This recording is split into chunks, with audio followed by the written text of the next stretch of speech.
Joe Boo, and as always, thank you guys for watching, commenting, and subscribing to the Joe Boo Sports Report. Without you guys, this literally does not work. And let's get for business here, and let's turn that off real quick.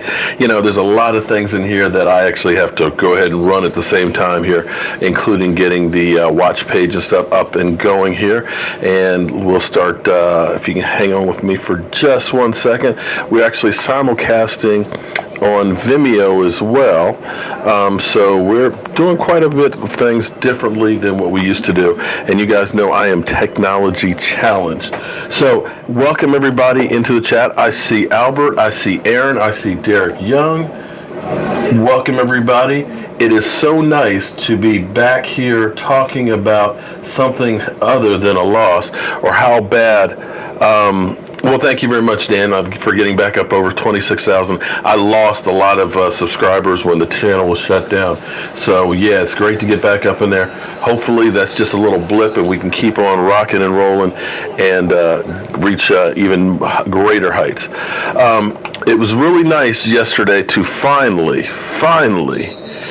get a victory. Now, the question you have to ask is, and I got a lot of flack already for some people, because I started talking about our defense.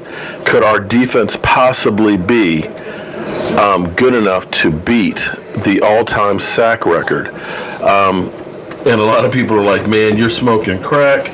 You are crazy. Man, we just got a victory. What the hell are you talking about? Here's the thing. I know we were only playing the Giants yesterday, and Eli Manning and that offensive line stinks. We know this. And the fact that we got 6 sacks on them, most people are saying, yeah, big deal. So it was Eli Manning. It was, of course, you know, nobody is an offensive line. But here's what I say about that, because they played Saxonville last week. Saxonville against that same offensive line, against Eric Flowers. Keep in mind, Eric Flowers. You know how many sacks they got? Do you know how many sacks the Jacksonville Jaguars got on Eli Manning?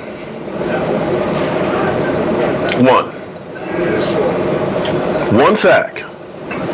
1 sack from Saxonville, a team that was there with New England, AFC Championship game, a team that was truly led by the defense. They got 1 sack.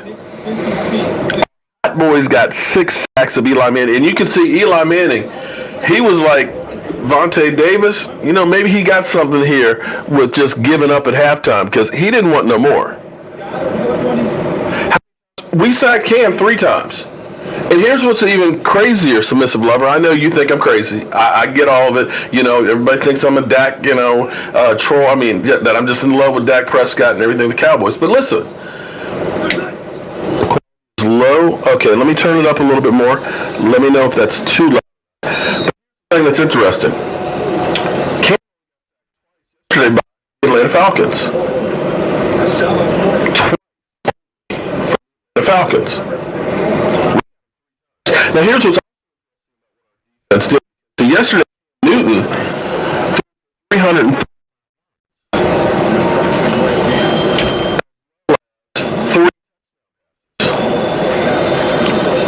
came on. You guys, Atlanta, Lord knows they got us and Cam.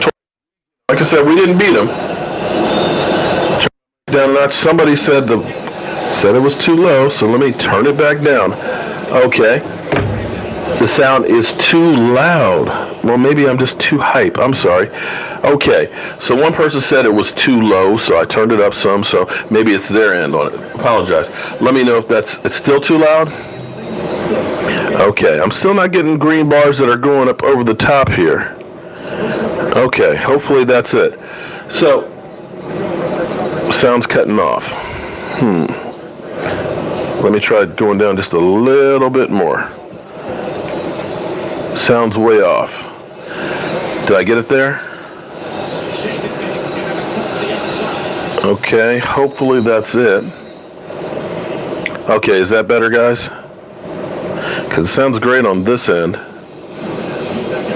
Yeah, but here we go. Steaming Willie Beeman. We should have known he would be back in here. But here's the thing, and I'm not saying that they're the 85 Bears yet, but with the 6 sacks they got yesterday, with the 3 sacks they got the week before, that's 9 sacks.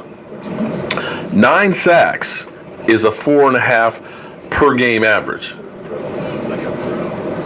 So when you start putting those numbers together, you multiply that out by 16 games. You're going to have some games where you don't get that many. You have other ones you're going to get more. 72 is the record. I'm just saying, at the moment, we're on the pace for it. And what I'm seeing right now from Seattle, I think they can get 4.5 sacks, because right now Seattle has not shown me jack. In fact, I'm looking at Earl Thomas. He's playing, but Earl Thomas looks like somebody who's not trying to get hurt. And you might see Earl Thomas traded after they play the Cowboys. I'm just saying, just putting that out there. But this is where I actually have to admit that I'm wrong. And I'm not, too big to think that I'm not going to go ahead and be honest. I thought for sure we needed to get Earl Thomas, because I kept saying to myself, I'm not sure about these guys. I mean, Jeff Heath, he must have flunked math because he couldn't take angles. Your stream sounds like garbage. Oh, I bet you I know what it is. Hang on. Let me turn something off here. Hold on. Hang on, guys. See if that's better. I'm not sure what's hitting up on here. Is that better? Okay, hopefully you're eating crow, Sinbad. Okay, hopefully that's it on the sound, guys. I apologize for that. So the whole thing with Earl Thomas, I thought we need that guy. But I was completely wrong, because the difference maker is actually Chris Richard, because he took a guy like Kevon Frazier, because Kevon Frazier, I out the week before, you were worried about him with not having experience, but Kevon Frazier is playing lights out. Kevon Frazier's got a sack. He's got, I believe, 10 tackles. He's doing it up. Jeff Heath had 1 missed tackle, but he's taking angles better. That defense is playing really, really incredible right now. And I got to tell you, they're surprising the heck out of me. And for the first time in a long time, we have a defense that you're not scared about being out there. We're not talking about our Dallas Cowboys defense that we got to protect by keeping them off the field. When we've had games where we've got Aaron frickin' Rodgers out there and there's 2 minutes left on the clock, and it's like, okay, here's our defense. Our defense is going out here. How are we going to lose this game? I don't feel that way anymore right now. Right now, I'm okay with Kevon Frazier being our starting safety out there with Xavier Woods coming in. And I look at this team, the biggest difference on this team is we have some depth if we lose Sean Lee. But other than that, it's Chris Richard that has turned this team 180% around. You got to say that this defense that gave up, 30-plus points back-to-back in home games to the Rams and then to Aaron frickin' Rodgers, something that had never happened before. A team scores 30 points at home and still loses. I don't see this team giving up 30 points on a regular basis. I see this team doing some real damage. Now, I did want to go to this because regardless of what happens, I've got a new name. I have cockroaches that I always call the fair weather fans. We won't see too many Giant fans from here on out after the embarrassment they had yesterday. After starting out 0-2, they're like the cockroaches. When the lights come on, they are running for cover. We're not seeing as many of the Eagle fans, only the hardcore ones, the ones I actually respect, that show up, win, lose, or draw. But those fair weather bandwagon ones, now that they kind of look kind of iffy yesterday, they've kind of run and hide. But then we've got our Dallas Cowboys, the 80% that Vosh calls, that just really are just pissed off. I call them the Walking Dead, because they're just like zombies. They just keep coming at you. Hey, the Cowboys suck. 5-11. We're not going to win a game. It's just like, God. So we got the Walking Dead, and I know we still have some people that, even though we got a victory, that Dak looked a little bit better, the offense looked a little bit better, that they're going to still say, we suck, we need a new quarterback. But here was a conversation actually posted by Law Nation from NFL Network. Let's see. Got to change up here. Hold on here. Let me get this queued up real quick. So, what I look at is I feel like our team. Seattle just got an interception. I look at our team and I feel better about the offense this week over last week. But let's see what they have to say. A franchise quarterback. Rich, I wasn't running on this race, but I will do this here because that video is going to be about respect. And I believe that's exactly what you guys are doing, is showing a disrespect right now to Dak Prescott, not even asking this question. Now listen, if you really look back and look at what this young man has accomplished since coming into this league, it is incredible given the circumstances in which he's accomplished them. He went 13-3 in his first year and down in the playoffs, right? Then last year, that's 6 games. 6 games without one of the best running backs in the league on the field with him, and he's 1 game outside of the playoffs, and now he has a whole new crew that he has to get there. There's no doubt this kid is a franchise quarterback. There's a little more stability around him, and who's going to be here, and maybe a little more talent in some areas, but no doubt in my mind, this kid is a franchise quarterback. And I would say early success doesn't mean you're necessarily a franchise quarterback. And I would also say that I don't believe Dak is a franchise quarterback yet. You have to prove that, but that's not a knock on Dak, because there's a lot of really good quarterbacks that at this point in their careers were not franchise quarterbacks, and there's a couple of them, Tom Brady, Big Ben. Look at what they did in their first 2 years. So to your point, Michael, what this kid has accomplished in 2 years, the leadership, the demeanor that he has, the control he has on the field, all says at some point this guy will become a franchise quarterback, a guy that can lead his team with his right arm. All I'm saying is he's not there yet. He hasn't proven that to us yet, but he will have plenty of opportunities. He will be leading this team for a long time, and it's okay that he hasn't proven that yet. Time will tell, though.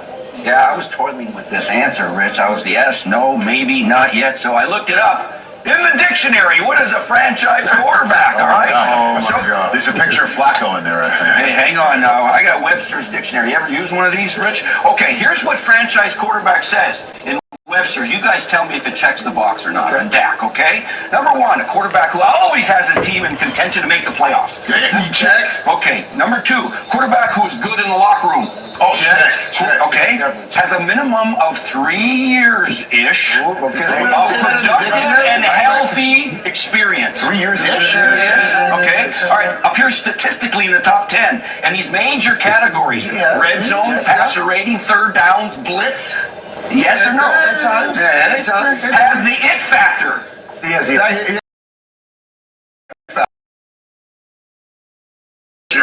The Mariucci font.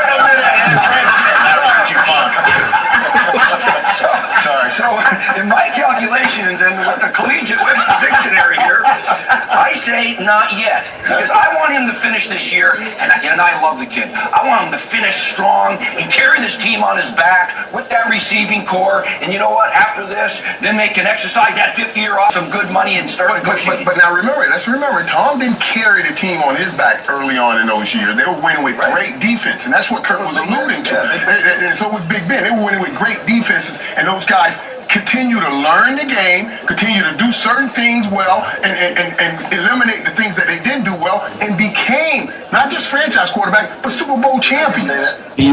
I'm with you. I said like Kurt alluded. It's just the way you were talking. I just said angry. It's just upset we even dared to ask the question. It is respect. And that's where, and the respect goes both ways. You want to look at the way we will do things and the effort in which we will put into things. And that's what that video is about, and that's what you guys got to give Dak. So Respect. Michael Irvin is upset about it. And respect is when you have a trust me receiver on your. Don't Shane Slater. I don't know. Just leave it. All right, guys. So we had a little bit of fun right there. Welcome to the house tonight. We got Okoye Media joining us. How you doing tonight, my man? I'm pretty good, man. How are you? Fantastic, man. I'm living the dream sitting here live streaming with some of my friends and, of course, some of the mindless walking dead that just hate trolls. Yeah, that say the Cowboys just suck. No matter what they do, they just can't get right and all that.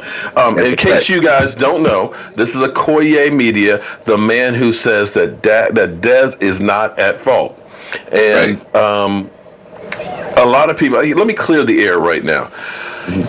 This is YouTube. This is entertainment, okay? Correct. There's so many people out there that think, oh my God, Okoye hates Mark Holmes, and Mark Holmes hates Okoye. Not at all. And that's not what this is about. We can have a disagreement about a player and things like that without having hate. And that's what really bothers me, is there's so many people that if they don't agree with you, then it's F you. And I'm not that way. I don't have hate and stuff in my heart. You know, except maybe with the Giants. The fans are okay, and the same thing with the Eagles. The fans, some of them are okay and all that. Well, so you know how that goes. Right. So let me please put to rest that this whole thing that, you know, because I get people that say, man, Okoye said this, or you said that. It's not about trying to fight, man. Right. We can have different opinions and things like that. Thank you very much, Antoine Myers, for that. So, Okoye, man. Twine, what's up, Mega Twine? So, Okoye lives in the belly of the beast around the Philadelphia Eagles. Man, what is it like up in Philly right now? Right now, they kind of somber, man. They a little salty after yesterday, but, they're used to that, and I'm not saying it to be smart, but Eagles fans are kind of used to getting kicked in the ball. So I think this is a comfortable place for them right now. So I don't think they're worried because they have like a sense of hope due to the fact that Wentz is not playing right now. They just look at it like they have that ace in the hole or that wild card when Wentz comes back. So, and maybe they do, who knows? But right now, you know, it's interesting to me. I think that Doug Peterson, he's a smart man. Okay, Doug Peterson is a smart man, because he ended up announcing about Wentz playing this week, so that way he wouldn't get scrutinized for yesterday getting their butts handed to him from Tampa Bay. I mean, they made Fitzpatrick look like Joe Montana. I mean, did you see how he was dressed up after the game? He did that on purpose. He stole somebody's clothes, or a combination of people's clothes, to look like he was swagged out. I liked it though. I mean, no. See, but as long as you can back that stuff up, man. You know, so Jameis Winston may have some problems getting back on the field. Now, and he should. I'll say this with Ryan Fitzpatrick. He's kind of like Nick Foles, where he gets streaky. He looks like he's the real deal, and then he comes back down to earth. So that may happen with them. But right now, Tampa Bay 2-0.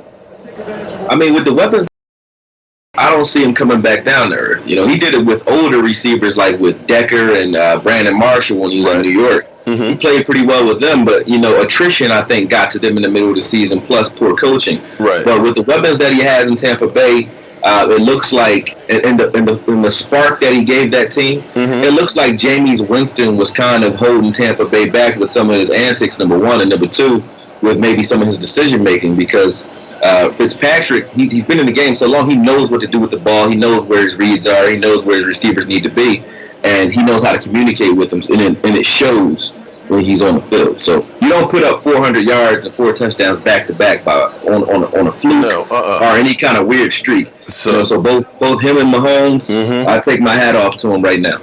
Well, I tell you what, then, and that kind of, if you're an Eagle fan, that should kind of send up some red flags there and kind of make you a little bit worried, because I believe that they are rushing Carson Wentz. Fairhan Gorsi says the magic number is 21 points. If the defense holds other teams under 21, the offense can produce and will win most of the games. I have to agree with that. I think our offense still needs a whole bunch of work, though. Yeah, we need work. But the way we play, the way we play, we take the air out of the ball anyway. So, teams aren't going to have time. That was one of the fastest games last night that I've seen in a long time. We only had 50 plays. Right. And 57 is low. 57.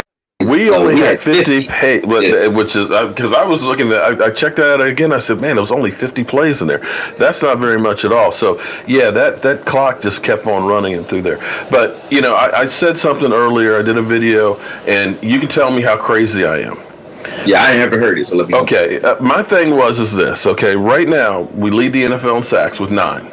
Yeah. We got Cam 3 times. Atlanta only got him twice yesterday, and we know how Atlanta lit us up. Oh, good Lord, they got 9 in one game. They didn't have Claiborne. and you look at Jacksonville. Jacksonville Right. playing against the same New York Giants last week only got 1 sack. Yeah. Now Eric Flowers only gave up 1 sack. Okay, Yeah, and we that got was 6. amazing. So here's the crazy thing. That averages out to 4.5 sacks between the 2 games. Now, more than likely, we're not going to average 4.5 sacks every game. But if we would tie the record, which is 72 by the 84 Chicago Bears. That's not bad. And I'm looking around at our division. Now, right now, Carson Wentz is coming back from knee surgery. He's not going to be quite as mobile. Yeah. You look at the Redskins, which are, last week they were talking about this might be the year, and then today they're talking about they need to fire Jay Gruden, and, Doc Walker was basically saying, man, this is about your manhood. He's like, I want somebody's blood. Right. So they're the Redskins, and then we still got Eli Manning again and some of these other teams. So, you're going to have a few games that you might be able to get 5 or 6 sacks again. You're going to have some where they're not. Am I crazy to even think that? Not at all. Not at all. The way they're flying off the ball, think of it. We've never been this deep. I haven't known of a team that was this deep on their front 4 rotation ever. Not just and we've never been this deep. Look at the front 7. Yeah, we're talking about without blue, that's all I'm talking about. But you can't block any of those guys. You can't block Sean Lee. You can't block Smith. Joe Thomas is a beast. I love the move he made when he came in. He just did like a stutter step and then paused and came right around the line on up into Antoine Woods' sack. Right. I was just watching that on film, and it was and that's the amazing. See, this is the amazing thing about this is DeMarcus Lawrence has 2 sacks, but you got 8 guys with 1 sack. So who do you try and stop if you're the offensive coordinator? That's my point. Like, there's nobody that you can one-on-one with that's gonna, that you can deal with. All of them can pass rush it. Crawford moving inside and playing 3 tech, I think, was a beautiful thing. Yeah. Because he's a one-gap guy. He can get upfield. He always could. And Antoine Woods, oh my God. Yeah, man. Yeah, I love him. And just saying, here's what's he's our crazy. Snacks Harris. Well, what's crazy is you still have Randy Gregory, who still has to get his feet underneath him, get over the concussion and stuff. Right. But he'll get better, and then David Irving. So as other people are losing guys, my God, we got that rotation. We've got linebackers galore. Dayton Jones. Dayton hasn't even. So you got some depth to make it through the season, and I think it's going to help us because for once we don't have to say we got to protect our defense by keeping them off the field. Oh no. And the fact that we play that ball control offense, if you keep that defense, which we're rotating everywhere. We're rotating in our secondary. Right. When Woods comes back, we'll be rotating safeties. Mm-hmm. We haven't even put Jordan Lewis on the field thing. And that's going to be a crazy rotation. We have him as a reserve, and he's one of our best corners, our best man cover corners, in my opinion. And I just really think that. But I'm not mad that Anthony Brown's starting because he definitely earned the position in training camp. He was flashing in there. Yeah. But our linebackers, we're deep there, and we're deep up front. So this defense, to keep them fresh, we already have a great rotation to keep them fresh if you try to keep us on the field all day. Yeah. But if you keep us off the field and these guys are just all fresh all day long the way we were last night, we were hitting. I like to see us tackle a little bit better. I think we're a little too aggressive because I saw Frazier. Frazier had Saquon lined up maybe 2 or 3 times and missed him. And I think that's more of a credit to Saquon than it is a negative on Frazier. But it was just Saquon. Here's the thing with Saquon. Saquon, excuse me, every time he's about to get contact, what does he do? He spins or steps off to the side. Yeah. Every single time. So defensive coordinators are going to say, listen, when you're getting up close to him, break down. Let him make that spin, and then you go and hug him when he's coming back around because that's his move every single time. But the problem is he doesn't spin until he waits for the contact. He'll lean into the contact to get you to give him the momentum. That's when you get into it and back off. Okay, yeah, but we contained him though. No, he didn't do much. Now he did. I think he got the Giants' rookie record for pass receptions in the game, but he only averaged like 4 yards a catch. So that's because we were forcing them to check down. Like they had nothing out deep. Nothing. Our cornerback didn't do jack. I mean, they took care of business. I'm proud of that defense that we had yesterday. There was a question in here. Somebody was talking about Will Hernandez last week, and after last night, it's like crickets. They're not putting Will Hernandez, and I think we're doing it too, though. Will Hernandez and Connor Williams will always be kind of married because they were the two, well, at least in the Cowboy Nation, because those were the two. It was either Will Hernandez or who we got in Connor Williams. I think Connor Williams, we need to be running to the right so Connor Williams can roll out and use his legs more and pull. And then I think more of a guy that likes to play in the box. He's nasty. Right. He's a straight line blocker. So you should put him in positions where he just gets to eat going forward, not too much thinking. Just, he just can eat guys up. And I don't think they're using him in that way because Saquon is the type of guy who likes to play those edges. He's running outside all day long. He's not really coming up the middle. He can, but he just bounces everything out so far. He's been doing that. So Will Hernandez hasn't really been used to the point where he's a mauler. He's not a pass blocker. He's not a finesse guy. He's like and knock on wood, I don't want to say he's on his level yet, but he's like a Zach Martin. He's a guy, if you get anywhere in his purview or anywhere in his perimeter, he's going to destroy you if you can get his hands on you. But he's not a quick, nimble, agile guy. I think Martin's a little quicker than he is, but outside of that, I think if you try to manhandle Will Hernandez, that's where his strength is.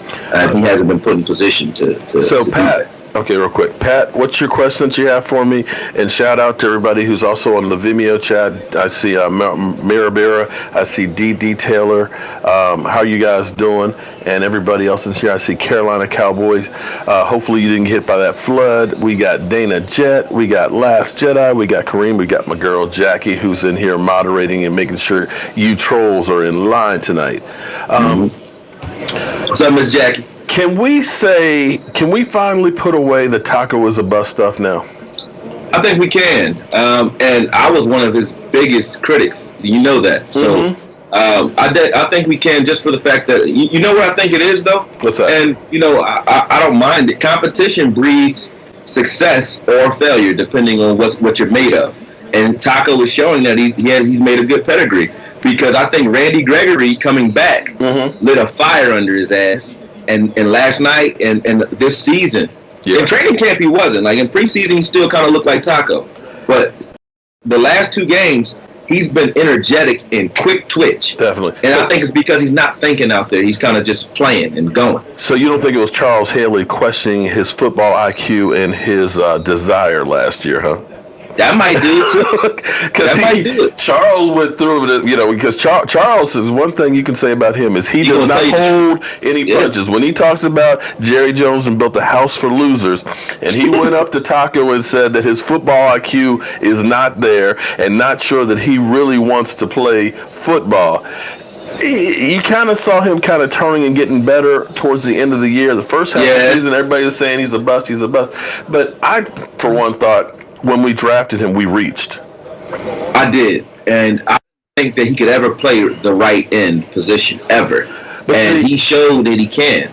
He was very raw, though. When we got him, really it was 1 year of starting and everything else. And I think his natural ability was beasting over people. But getting to the speed of the NFL, he had a lot to learn. So I looked at him, the potential and stuff like that. He needed to develop some moves, and he's developed some moves. And the thing I got to tell you that I feel happy about is the fact that basically Rod Marnelli, at least when I was at training camp, he's working with the defensive line. You got Chris Richard out there with so much energy. He's out there running around with the linebackers, the corners, the safeties, and stuff like that. That I believe that Rod Martinelli is more of a guy that can really take those defensive linemen to another level. Right. And I think what Chris Richard does, what you just said is perfect segue, though. What Chris Richard does is allows Rod Marinelli to focus on what he's good at. Right. Rod Marinelli is an ace. He's sort of like Andy Reid is with quarterbacks. Rod Marinelli is that way when it comes to defensive line. Yeah. It doesn't matter who he has. If he has guys that fits his well, I think he can adapt his coaching style to fit whoever he's dealing with, because he can take a nose tackle like Antoine Williams and show him how to be effective. Right. Out of nowhere. Style. Yeah. And this is a guy who never even really played for Tennessee much. So, he took him, and now he looks like he's been a world beater for a while. Right. He wasn't. He takes a Randy Gregory who's been on the streets for 2 years almost, and he brings him in, and Randy Gregory, that's partially credited to Randy Gregory keeping himself in shape too, so hats off to him for that. But the way he's brought guys along, and then we're even talking about Taco on another team, on a team where they don't know how to develop a guy like him or motivate a guy like him. Taco is a bust on another team, I think. Taco getting drafted by the Dallas Cowboys and being teamed up with Rod Marinelli, and then us bringing in Chris Richard, who allows Rod Marinelli to not have to focus on the linebackers, the passing game, or the secondary whatsoever. I think that brings a whole new element to this defense, and the fact that they're synergistically working together without it being an ego trip. And it doesn't seem like it is at all. I think Rod is happy to let Chris Richard do what he does, and Chris Richard is more than happy to be here, so he lets Rod, Rod does what he wants to do, pretty much. He's still running that defense. But at the end of the day, it's just out there because of that focus. Yeah. So, Frank, I am not a Taco hater. Man, nothing I love better than Taco Tuesdays to start out with. But last year when everybody kept saying Taco's a bust, he's a bum, get him out here, I was here defending on him and saying he needs time to develop, and he'll get there in the same way that where's Van Der Esch? Nobody's talking about Van Der Esch. He's a bust. And it's just like, guys, give these guys an opportunity, because, the thing about Taco, we were actually fortunate was when we drafted him, we said we ain't got nobody to rush the passer. He's got to get in there and do something, because we don't have anybody. Because nobody saw DeMarcus Lawrence coming on and getting 14.5 sacks. Right. Not coming off back surgery and 1 sack the year before and a PED suspension. If you saw that, then you need to be playing the line every night, because you know something that nobody knew he was going to become that. So part of the problem was, because everybody always compares him to TJ Watt. TJ Watt had twice the snaps of Taco, but because he was young, because he was raw, you were able to kind of put him back behind so he could learn. And I'm kind of happy in a way that that's kind of what was happening with Van Der Esch the first couple of, the first game at least. He got thrown in there last night because Sean Lee had some cramps. Not a hamstring pull like everybody was saying. Yeah, I didn't even notice it. Well, he was on the side.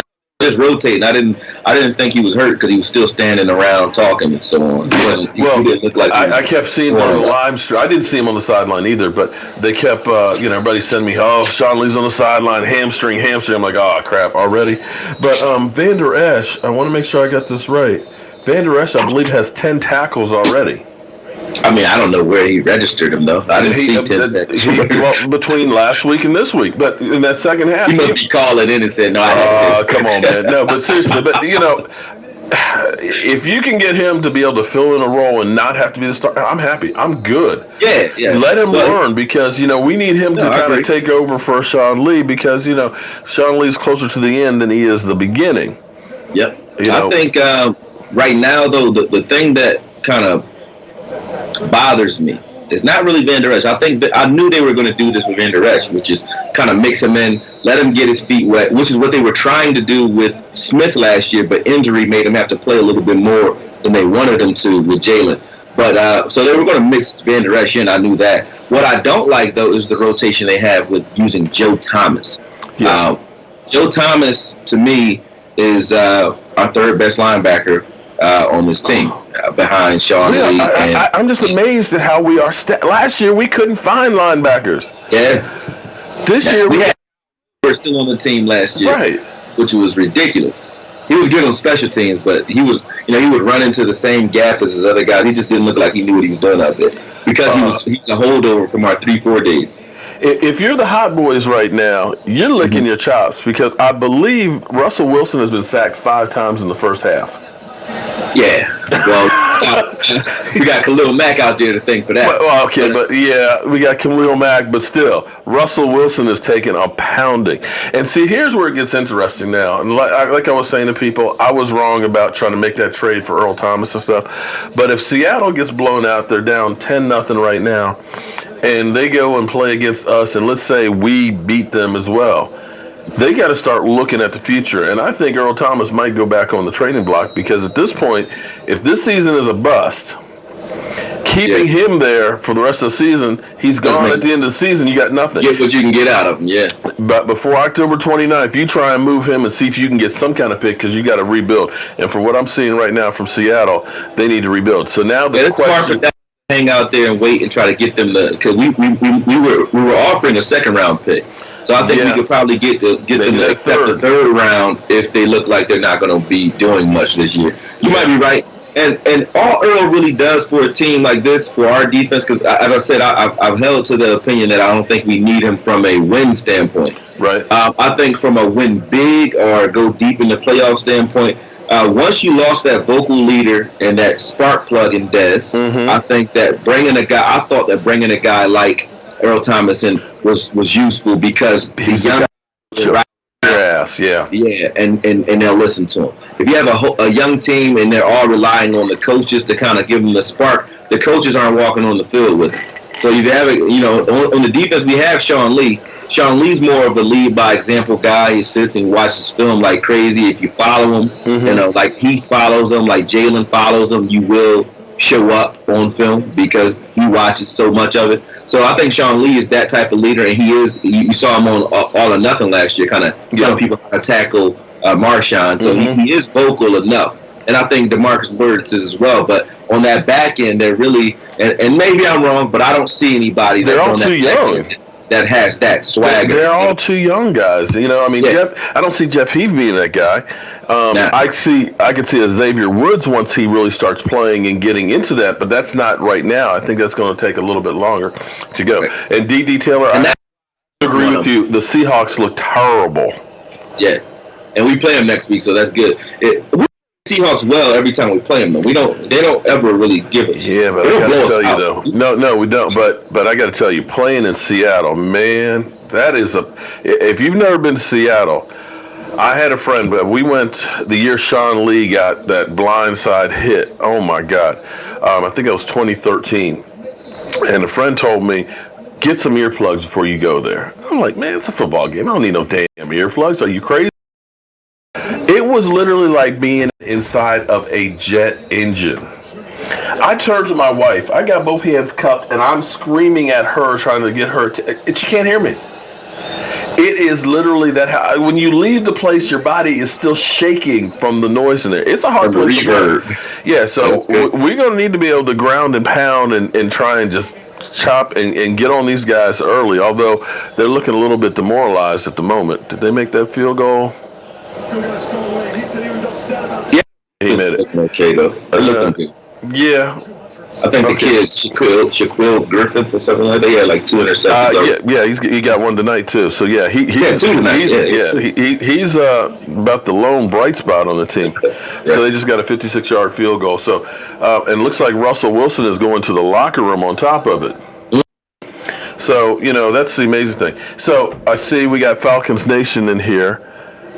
Who's just waiting for us to lose. You know what? I wouldn't be that proud about your Seahawks because, your Falcons, one stinking bird to another one.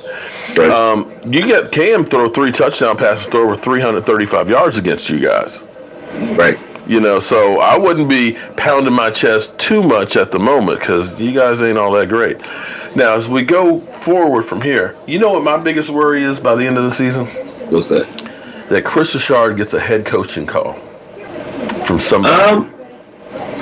I don't think so. I think the fact that he's that eager to be here, I think there's some promises in place that make him want to stay here. He looked very happy to be here, and that's not. I'm not saying that coaches aren't happy to be hired, but he wasn't quiet about it. Yeah. But I don't think he's that type of guy anyway.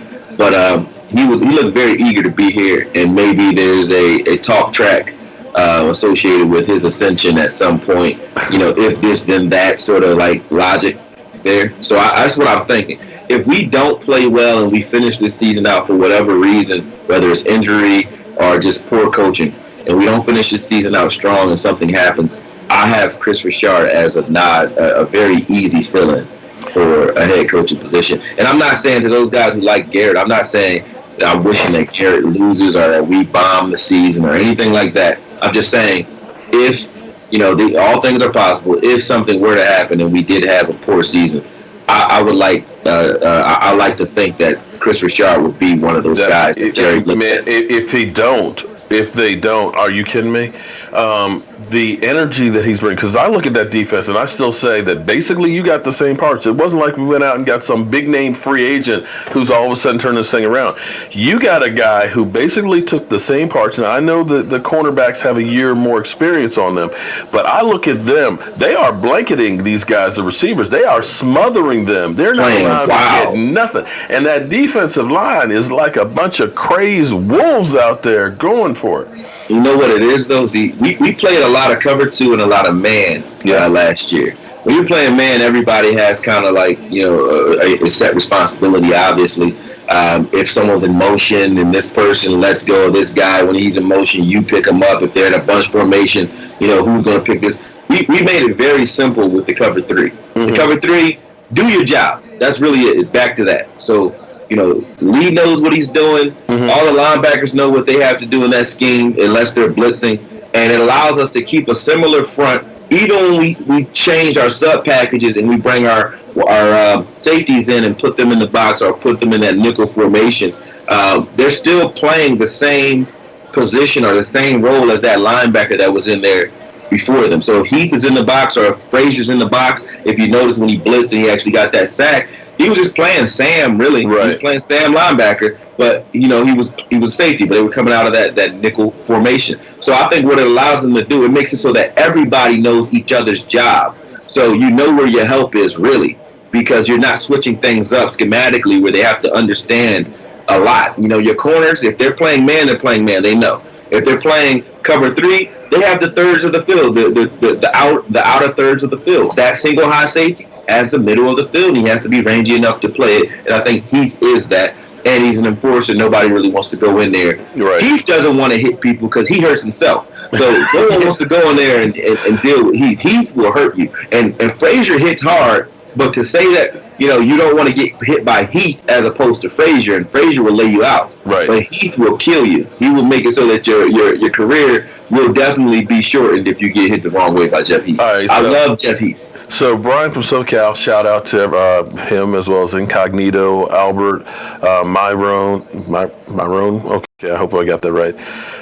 Who's getting cut for Bryce Butler? From what I hear, it's basically they're signing Bryce and bringing him in to check him out. Not that they don't know everything about him. Is as an insurance policy for Terrence Williams if he does get a suspension for his drunk bicycle / maybe he crashed his car into the light pole situation. Ain't no maybes about that one. I watched the video. Okay, so that was a fact. But they're signing him so that way if that happens, they've got somebody they can just plug in for Bryce.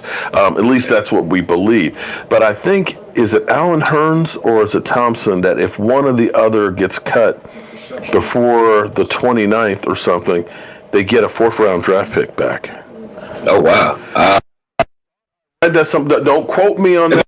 Thompson, because Hearns, I think we signed as a unrestricted free agent, so there shouldn't have been any stipulations tied to him. Right. So it's probably Thompson. If it's Thompson, so if you look at it and say, we're not really getting a whole lot of production out of him. If Bryce Butler's the same, it's not really the same if you're getting back a 4th round pick for next year. I mean, that I would say you think. Yeah, Thompson though. I like his spark on the field right now. Mm-hmm. I think we just have to start connecting with him. But Thompson, I'm actually enjoying the way he's playing. I don't really have a problem with the receivers at all. I mean, they played 2 games. I haven't looked at the coaches' film yet because it hasn't been released of this week's game, so I haven't seen who was open, who did what. But the first game, I think we just missed a lot of opportunities, but they were there. The receivers did their jobs. Now, okay, so you watch a lot more film than I do and break things down because, you got the famous Des Bryant video that everybody comes and throws at my face. Yeah, no need. When you look at our offense, because a lot of people are going to say Dak still sucks, we only had 20 points against the Giants and things like that. Do you think that the problem is Dak, or do you think the problem is this is a lot of new pieces that are going together and they just need to learn and spend some time together where it'll get better? Well, that's a loaded question because it's both. Obviously, because they're new pieces, they're going to have to gel. Mm-hmm. But at the end of the day, or at the beginning of the day, however you slice it, Dak definitely has to see his guys. Now, even though he threw for only 160 last night, the reason I had no problem with Dak last night is because Dak at least looked like himself. He played like himself and within himself. Mm-hmm. He wasn't jittery or scary. He played with a swagger like he was angry. I like that. And he took shots. I wish that Collins would say to him every week, let's put it in his hands, because I think he went out there on a mission. I'm breaking him down weekly from now on, so maybe he's watching my film saying, fuck you, screw you, Okoye. But I don't mind if you're going to play like that, come out and fire. But the other thing is he did miss his targets last night too. He missed Rico a couple times. Yeah. But the fact is, if you're missing the targets but you're seeing them, I'm okay with that. Mm-hmm. You see it. At least you see it. So eventually it's just a matter of you guys. That's when it comes down to you guys working together to connect and get chemistry, when you actually can see it but can't hit it, versus not seeing it at all. When you don't see it because you're looking at the rush, or because you don't trust your line, or you don't trust the receiver, that is when it's a problem for me. And I think that was week 1 versus week 2. Week 1 was I don't like what's out here in front of me, right? And I can't see these guys. A couple of the guys, and I see a couple of them for that whatever reason. That was week 1. Week 2, he was making the effort. He went right back to back at the right side of the field at Eli Apple and said, we're going to test you. First with Thompson, and then right back to back with Gallup. Mm-hmm. But that's why this week on those 2 particular plays, because I can't see the other film, but on those 2 particular plays, that was more so on the receivers than it was Dak, because they didn't give him any room to throw to the sideline. You have to kind of, if you're going to run that fade route, you have to kind of give more space or more cushion between you and that sideline, so the quarterback has somewhere to throw the ball. They lined up too close to the out of bounds mark, and I think that made it so that Dak had nowhere to put that ball. Well, here's Here's an interesting tad bit here, that's the first game that Dak hasn't been sacked since the last time we played the Giants. And that says something too. The offensive line did a much better job this week. I mean, last week, they gave up 6 sacks and things, which, when you're getting sacked 6 times, it's hard to win a game. But all 6 sacks weren't on the line, and that's true. Some of those were Dak not throwing the ball when he should have, or trying to run. So if you get sacked and you're trying to do it, like he had 1 sack where they ran a stunt in the middle of Carolina did, and they caught him in the middle of the field. Yeah. He was trying to run. It wasn't like the line didn't do that. He did that. So sometimes it's the line. I think they gave up 3 legitimate sacks, and then 3 of them were that I saw anyway. Like the 2 Connor Williams sacks, Dak had somewhere to put the ball, but he was looking for someone else to come open, and he got sacked. Or in the other Connor Williams sack where Short came out wide, Dak was looking to run, but he had Swain right in front of him, didn't throw the ball. So for that, and he saw him. That was true. He did definitely see him. But I think he was making a quick decision, and there's a guy barreling down on you. He got sacked. But those sacks aren't sacks where I say the line was whiffing or playing like crap. I think they held up well enough, especially considering the fact they have Joe Looney and a rookie to the left of them. Played well enough. The lineup like they're playing like crap. No. I think they 9-day difference between last week to this week, and I think they're going to get better. And yes, I hate Matty Ice. He is just an average quarterback who had 1 great year in 2016. So yes, Falcons Nation. So go play in the highway. Blake Jarwin's fumble on the onside kick. What do you think about Blake Jarwin so far? Well, it's a tale of 2 games, man. If you say he fumbled the onside kick last night, you can look down on him. But if you watch the film from the Carolina game, he looked like a Pro Bowler as far as where he was. Okay. He was open all night. Like, he was open. Like, he was just not a boisterous guy. But that play, like, what would you think about Blake Jarwin White right now? I'll pass that question back to you. Had Dak saw him on that 65-yarder, you say, Blake Jarwin, we don't need Rico. We would be talking about why Rico's still on this team. If Blake Jarwin catches that and runs 65 yards, and then there was another play where he was open in the middle of the field. But it was a miscommunication between him and Dak as well, because he turned into the zone instead of sitting down in it.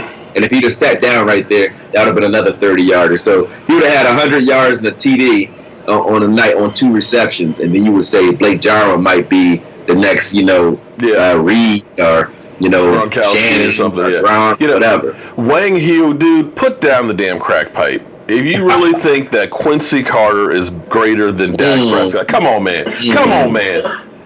You know what?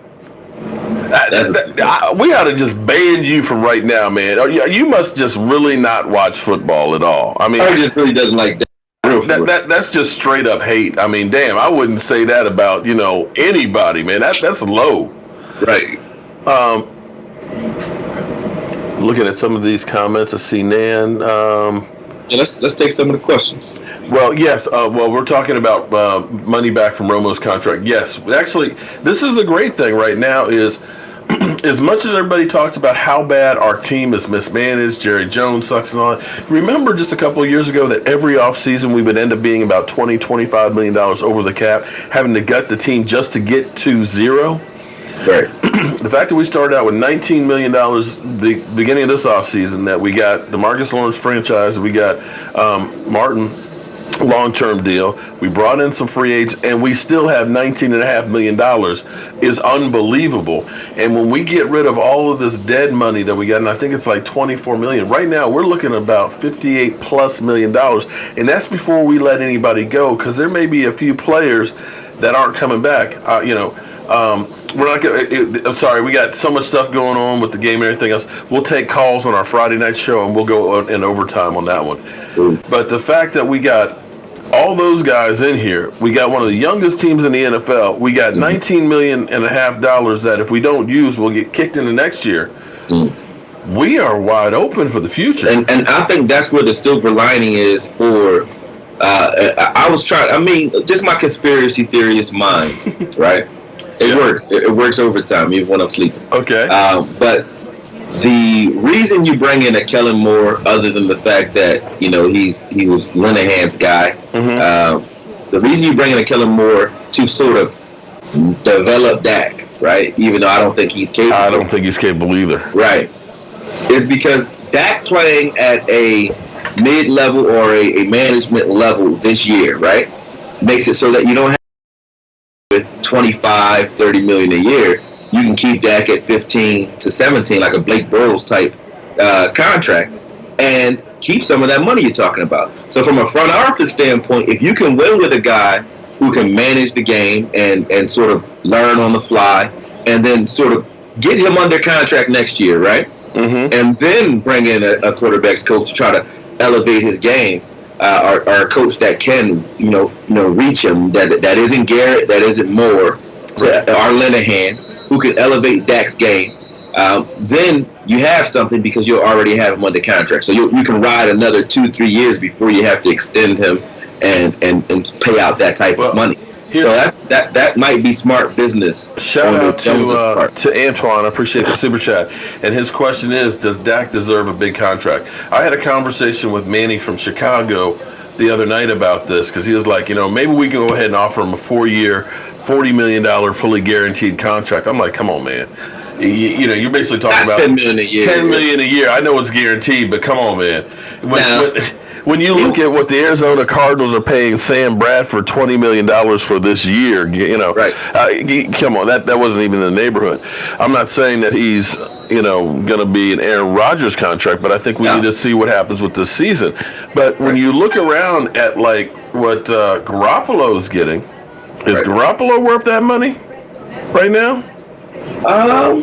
Right now, as early as they threw it at him, I would say no. Is Derek Carr worth that money? With his ceiling, with Derek Carr's ceiling and Garoppolo's ceiling, I say yes. That's why they gave it to him, right? They see something in practice. You don't just throw a guy $100 million. You see something that makes you say, "Oh shit, I can win with this guy." You know what I mean? Yeah. Whereas I don't think maybe they don't see that. In Dak's per se right now, whoever's asking the question. I know for me, I think Dak is in the teens. I think he's in the high teens, low 20s, somewhere in there if he gets signed. And I don't think he'll sign a long-term deal at the end of this year. I think it'll be a 2 to 3 year deal so that he can stay here. And I don't think that there's a scenario where Dak's not on the team next year. He's not our starting quarterback. He's under contract for that. I mean, there's no reason to. And with what it would take to get somebody else in here, money-wise or draft-wise. Calling for Dak's head. I'm not calling for Dak's head. I'm calling for better play from Dak. It's a difference. You know what I mean? I tell you what, we got Eagle fan for life over here that actually made a great comment for the night. Dak doesn't have a supermodel wife worth $500 million. He's going to take the money. He'll take that. But see, the thing I worry about is I look at Jason Garrett, I look at Scott Linehan, and I say, what quarterback have any of you guys developed? None. Exactly. But that's why. But think about this. Like, the Cowboys, they're not idiots. You know, they brought in great talent, coaching talent on the defensive side, and supposedly Sanjay Lay is the guy as far as wide receivers are concerned on the offense. So they know that they need coaching talent. They didn't just slip up and go out and get Kellen Moore because Dak likes him or because Linehan likes him. So you got to think about it. You had I forget the guy's name, but Aaron Rodgers is quarterback coach is on the streets right now, or was in the offseason. I don't know if he got picked up or not. Okay. But why don't you look at a guy like that, or why don't you look at a guy that has a proven record at bringing guys, not just the quarterbacks, but bringing guys like Dak, guys who can use their legs, guys who really need to settle down and see the field. Why don't you bring a guy in who has a track record for developing guys like that? And they didn't do that. So the fact that they didn't do that lets me know that they understand that they can or they will re-sign Dak. I just don't think they want to do it at a max contract rate. Because think about it. If we have money to spread around because you're not committing that type of money to one player, we're a stronger team because of it. So I don't think it was by accident. And then think about who we have behind Dak. So that's the reason. Exactly. No. And to get a quarterback, there's nothing invested in our quarterback position right now. They just say Dak's tough. He's going to make it through the year. He plays well enough to win as long as Zeke is running the ball. So let's fortify Zeke right now. Make sure he's okay. Let's put some running backs behind him that play similar to him and make sure they're okay. And then from there, we'll just wing it until the end of the year and see what happens. I don't think Jerry and those guys are like expecting. Now, if we win deep in the playoffs, great. But I don't think I think they're in a quiet rebuild, like a covert cloak and dagger rebuild, trying to win still, because they don't want to, you can't tell America's team that we're rebuilding. We don't want to hear that as fans, especially when we're coming from the Tony Romo era where we thought we could win now. So you don't want to hear that. So I don't think they want to say that to us. They're just saying, okay, well, look, we're going to rebuild around starting with what's already working with Zeke and the running game. And then later on, next year, I think they're going to have a big push towards the passing game, whether it be a big name acquisition at receiver and a big name. I expect a big name or a different name quarterbacks coach next year. If they come in again with Kellen Moore, I'm just going to ask, what the hell are you doing? I could have seen him making him like an assistant quarterback coach. And or experience. Right, yeah. So that way you can learn on the job, then you get rid of that guy. Jeremy, thank you for the super chat. Jeremy says that Michael Gallup's dropping some passes. Do you think he's going to be okay? I think when Michael Gallup gets a couple of passes under his belt and gets his confidence under him, I think he'd be fine. And he has to adjust to Dak. Him and Dak have to work together a little more. The pass that he dropped last week, I don't hold against him, even though it's still a drop is a drop. But Dak put it behind him and not in front of him. And I think Dak even took the heat for that himself. If you watch the game, he came and he pats Michael Gallup on the shoulder, telling him like, "Hey, my fault." You know what I mean? Because he knew if he throws that ball out in front of Gallup, he's 50 yards up the field. Right. He's still a professional receiver, so if something touches your hands, the rule is catch it. You're supposed to catch it, yeah. Catch it. But it was behind him. It was the difference between a 10-yard reception and a 30-yard reception, even if he catches that, because his momentum was gone by the time he touched it. Shout out to Incognito. I see Sarah. I see Karen. I see Last Jedi. I see VZP, Gary. Everybody, thank you for joining into the chat and stuff tonight. I appreciate all the support. I see DD Taylor over there on the other side and the famous troll Falcons Nation. Man, go play on the highway. And Clorox Bleach. I got my own. Clorox Bleach, man. Come on. Mike White is better than Dak Prescott. Come on, man. Stop drinking your own supply. Nah, I wouldn't say that. I think Mike White has definitely, better arm talent, obviously. But better as far as if we put Mike White in, would we win? I think he's still too young, though. I don't think Mike White's better than Dak Prescott. Eli is greater than Dak. Oh man. I'm going to tell you, I think the Giants screwed up by taking Barkley instead of going for a quarterback. Because you don't think so? Because I don't see Eli being, even if he makes it through this year and next year, to get up that high and have basically being able to use one pick to get a quarterback, chances are you're not going to be able to be up there. Look at what the Jets gave up to move up in the draft. That's a whole lot. I mean, even the Eagles. You got to give up a whole lot to get a quarterback, and it would have been nice even if you figure, okay, Eli's got another year or two or whatever, to get a young guy, get him back behind a la Aaron Rodgers, or one of these guys that get a chance to learn as opposed to being thrown to the wolves. Because I see a lot of quarterbacks that get thrown out there that get screwed up. That's the thing. I don't think Eli's just going to fall off a cliff and not be out there. I think they're going to have time to draft someone next year, put him behind Eli for a year or two, and let him grow. Eli, also, to his credit, we weren't beating people last night when we were on our way to Eli. You know that. We didn't. We weren't like, it was stunts. Without doubt. It was schemed at all. Yeah. We were literally running right at him. So when his line gels, I think Eli will obviously play better. I don't know. I think he does. I thought he was going to fall. I got to get the hell out of here. You mean I can quit at half? Yeah. That's he's about to call Vontae Davis like, Vontae, how higher at halftime? Let me know the protocol. Man, I saw Alexander, man, one of his teammates were like, man, I don't know what the hell happened. You don't do that to your teammate. I mean, he just literally at halftime just walked right on out. I'd never seen or heard anybody do some stuff like that. Yeah, that's a little crazy. Yeah. But I think it was the fact that he's like, man, I'm not risking my body and life and limb for a team that's maybe poorly coached, or maybe the effort isn't there from the rest of the defense. Who knows? But the Bills look like crap out there. Yeah. Now, here's what I'm going to say, because it's actually after 10 o'clock and all that. But, I've got a lot of people that are saying, the offense, that Hearns hasn't done this or this guy hasn't done that. Understand that this offense literally did nothing in preseason. Zeke didn't play a single play. Dak only played 4 series in preseason. So you did not have a lot of these guys working together in real game competition. And what I said going into the season, understand you do not know what teams you really have till really October. Right. Because look at last week. Everybody's talking about, oh man, the Jets. Look how good the Jets looked, and everything else. Look at how good Baltimore looked. Yeah. And then all of a sudden you look this week and it's like, whoa, what happened? First of all, it's a week-to-week league, but teams take a little bit of time to get really into a groove till you really start seeing the dust settle. You're going to see some teams that are up top right now, and you're going to say, oh, man, they're headed to the Super Bowl, and then all of a sudden they end up losing like the next 8 games. Yeah, and then you also have injuries and attrition that plays into it too. So, yeah, you're right, where you don't really know where your team's going until mid-season.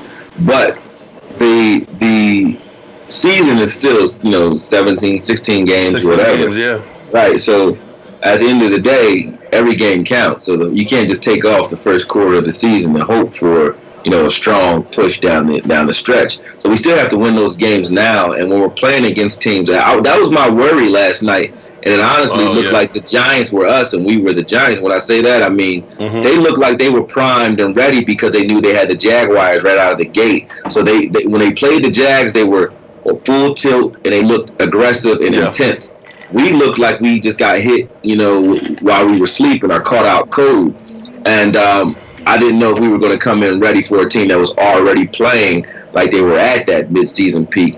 But then last night, it looked like the Giants looked like they didn't play in preseason, and our defense looked like they played every bit of it. So that's just how whimsical the NFL is overall, period.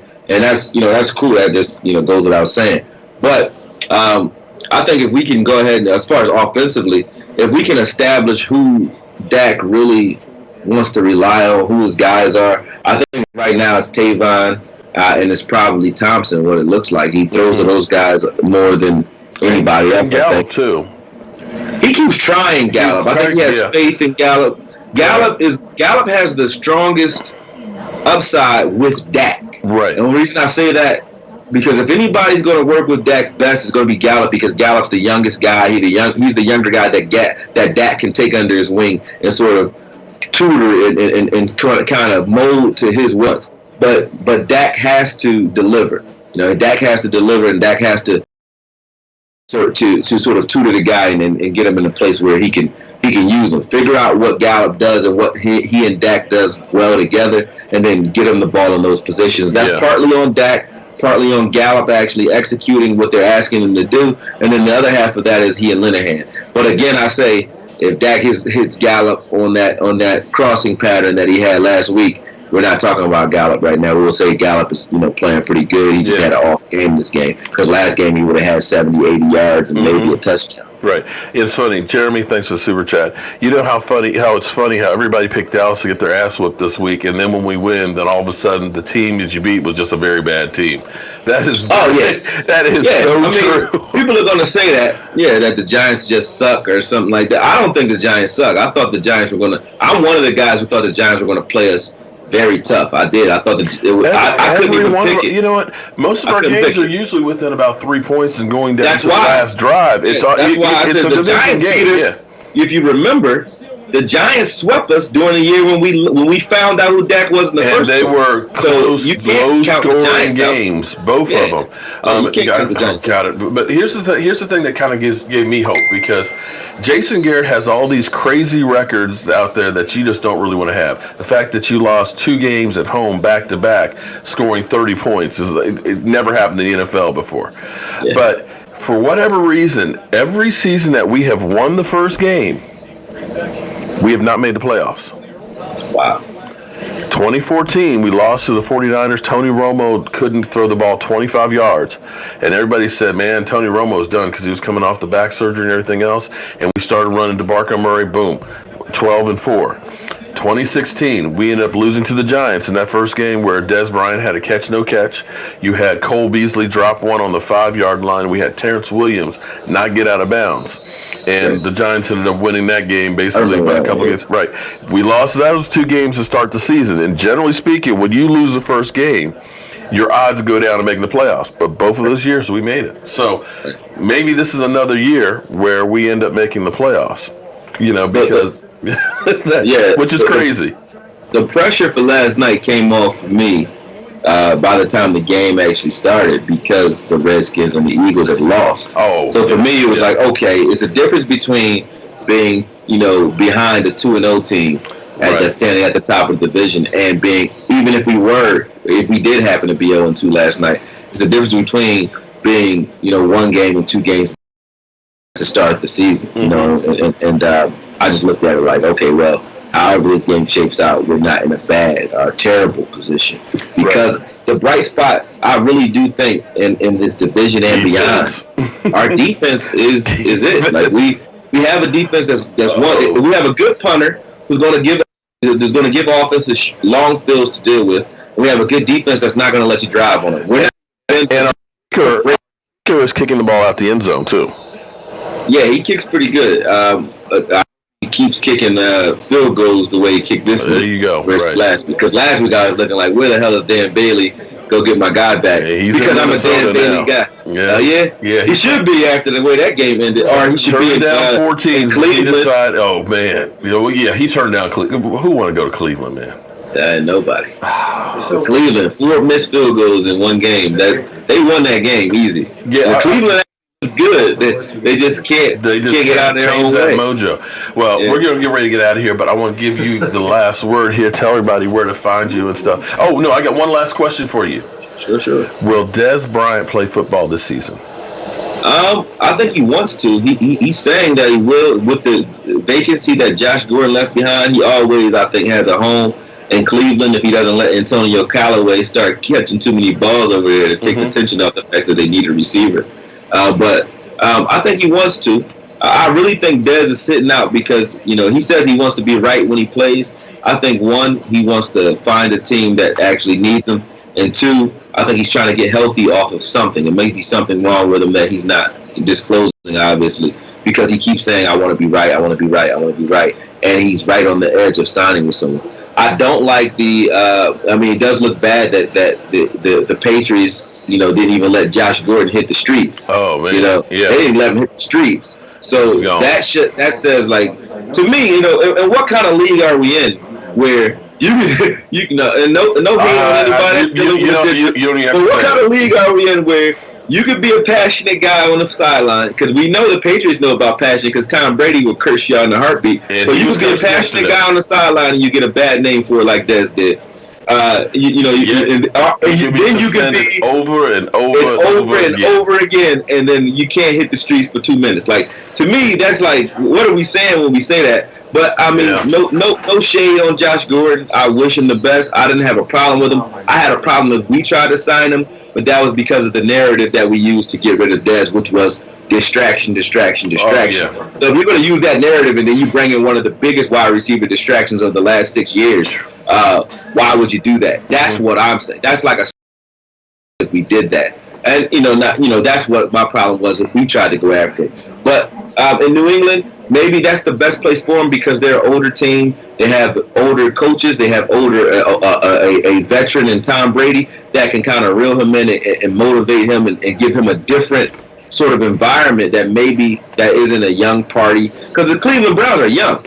They're a young black team. So maybe he was out there partying too much or doing something that made them lose faith in the fact that he wasn't, sort of catching on to the professionalism of the game. And they got rid of him as a result of it. I think Belichick's going to tell him up front, hey, listen, we signed you. This is what we expect of you. If you're not going to give us that, I'm pretty sure you're not going to do well after this, but we wish you well. And if he signed on with the Patriots, it shows that, one, he wants to win, and two, he is at least attempting to be as professional as he needs to be. But will Dez play is the question. I think Dez does play in the end of the day. I think Dez plays. Dez is a talent that I don't think you leave on the streets for an entire season. The reason that he's still news today after he got cut on April 13th, the reason he's still news right now other than the fact that he's not with a team, the reason his tweets all make front page news is because Dez is a talent and the league knows that he's a talent. Why he's not signed, I think that's a little bit of him, obviously. We know Baltimore wanted him. We know the Cleveland Browns wanted him. So why he's not signed, I think it's more so on Dez than it is on anything else. Dez could definitely be playing with Baltimore right now. He could definitely be playing with Cleveland right now. So if he wanted to, he would be playing. And I think if he wants to, he will be playing. All right, so tell everybody where to find you, man. Media on YouTube, man, one and only. And you can also find me on Twitter under the same moniker and Facebook as well. And I'm always here, always around it. And like Mark says, to open up, man, there's no beef here. I think that us disagreeing creates not only great content, but also great conversations amongst the Cowboy Nation. So keep doing what you're doing. I respect you a great deal. Appreciate that. 100%. And, we all want the same thing. We just want it from different angles. And, as long as we're on the same page with that, I have no problems. We good. Cool. We want to win. I want to win. If you think winning means now versus later, that's all about perspective. If you think winning means, hey, Dak versus this, hey, that's all about perspective.